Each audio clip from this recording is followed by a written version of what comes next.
కల్పిస్తూ ఎక్కడో కొంత వర్క్స్ చేయాల్సినవి ఉన్నాయి. అవి కూడా కంప్లీట్ చేస్తే కంప్లీట్గా మొన్నటి సంవత్సరం సంబంధించి తరగతులు ప్రారంభమయ్యేవి.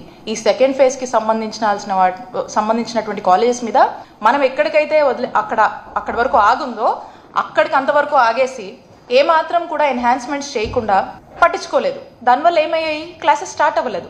కొంత ఎఫర్ట్స్ కనుక వాళ్ళు పెట్టి కనుక ఉండుంటే ఖచ్చితంగా అవన్నీ ప్రోగ్రెస్లో ఉండేవి. ఇప్పుడు ఏం చేస్తున్నారు, ఈ సెకండ్ ఫేజ్కి సంబంధించినటువంటి కాలేజెస్ని, అలాగే ఈ థర్డ్ ఫేజ్లో మనం అనుకున్నటువంటి కాలేజెస్ని అన్నీ కూడా ఇవన్నీ ప్రైవేటైజేషన్ పద్ధతిలో ఇవన్నీ కూడా ప్రైవేట్ సంస్థలకు అప్పగించేటువంటి ఒక ప్లాన్ వేశారు. సో ఇప్పుడు ఈ సెకండ్ ఫేజ్ ఏమో ప్రైవేటైజేషన్లో భాగంగా ఫస్ట్ ఫేజ్లో ప్రైవేట్ వాళ్ళకు అప్పగిస్తారట. ఈ థర్డ్ ఫేజ్లో ఉన్న కాలేజెస్ వాళ్ళకు ప్రైవేటైజేషన్ మాడ్యూల్లో సెకండ్ ఫేజ్లో ప్రైవేట్ వాళ్ళకు అప్పగిస్తారట.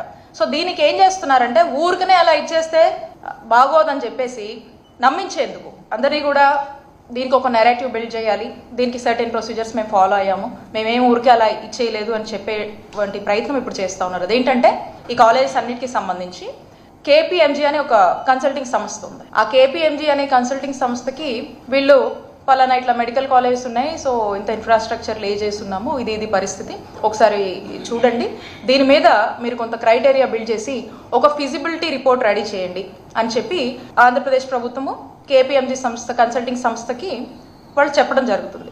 ఈ KPMG సంస్థ వచ్చేసి ఇక ఇదంతా కూడా స్టడీ చేసి ఒక ఫీజిబిలిటీ రిపోర్ట్ ఇస్తుంది. ఆ రిపోర్ట్ కూడా గవర్నమెంట్కి అనుకూలంగానే ఇస్తుంది, ఎందుకంటే వాళ్ళతో మాట్లాడే జరుగుతుంది. బట్ స్టిల్ ఇదేదో KPMG సంస్థ వాళ్ళు ఓన్గా రీసెర్చ్ చేసి ఇది క్రైటీరియా అని చెప్పి వాళ్ళు ఇచ్చినటువంటి కండిషన్స్ కానీ పాసిబిలిటీస్ సాధ్యాసాధ్యాల గురించి మెన్షన్ చేసి ఇవ్వడం జరుగుతుంది. ఇప్పుడు ఈ సంస్థ మళ్ళీ ఈ ఫీజిబిలిటీ రిపోర్ట్ వీళ్ళకి గవర్నమెంట్కి ఇస్తుంది. గవర్నమెంట్ ఏం చేస్తుందంటే ఒక సర్టెన్ నెంబర్ ఆఫ్ ఆఫీసర్లతో ఒక సర్టెన్ ఆఫీసర్స్ని ఒక టీమ్గా కాన్స్టిట్యూట్ చేసి ఈ ఇచ్చినటువంటి ఫీజిబిలిటీ రిపోర్ట్ని వీళ్ళు స్టడీ చేశారో వీళ్ళకి కూడా ఆమోదకరంగా ఉంది, ఇది ఈ క్రైటీరియాలో ఏదైతే మనం ఎస్టాబ్లిష్ చేసినటువంటి గవర్నమెంట్ మెడికల్ కాలేజ్ క్రైటీరియా ఇప్పటి వరకు ఉన్నంత వరకు పాసిబిలిటీస్ ఎలా మ్యాచ్ అవుతున్నాయి ఏంటని చెక్ చేసుకొని వీళ్ళు విల్లింగ్గా ఉన్నారు.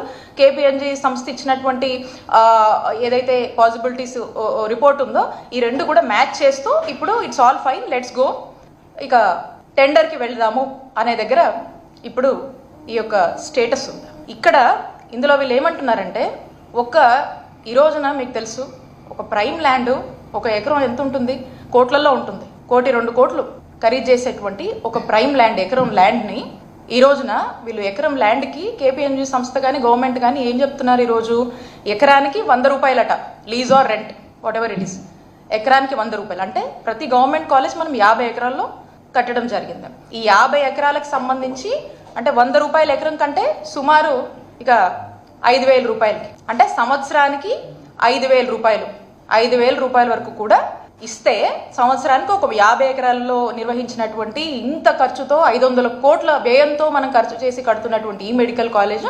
5,000 రూపాయలు సంవత్సరానికి చెల్లిస్తే 33 ఏళ్ళకి లీజుకి ఇస్తారంట.